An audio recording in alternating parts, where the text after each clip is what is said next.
Tension is growing in the United States between federal judges and the Supreme Court, a conflict that is surfacing through rare interviews. According to NBC News, at least a dozen federal judges, appointed by both Democrats and Republicans, have voiced frustration over how the Supreme Court handles cases involving President Donald Trump's administration. The judges point to a troubling pattern. Lower courts carefully study the law, issue rulings that sometimes go against the government, and then the Supreme Court, with its 6-3 conservative majority, reverses those decisions in emergency rulings, often without giving much explanation. That lack of clarity, they say, not only weakens district and appellate judges, but also fuels the narrative that they are biased against Trump, a message his political allies use to attack them publicly. Most concerning, according to the judges, is that the absence of explanations contributes to them being viewed as enemies of the president and his administration.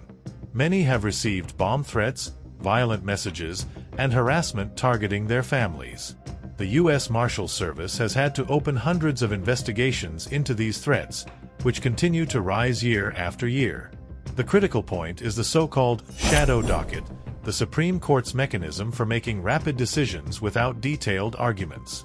This process, once used almost exclusively in death penalty cases, is now applied to disputes of national scope, from immigration to birthright citizenship.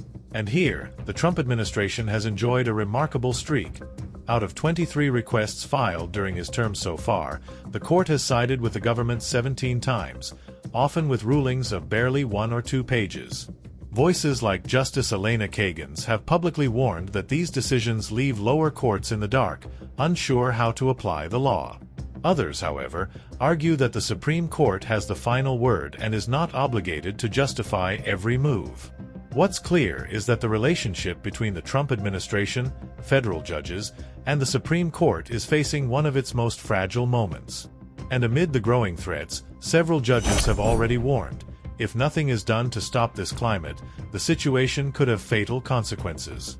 If you enjoyed the video, give it a like and subscribe for more content like this. See you next time.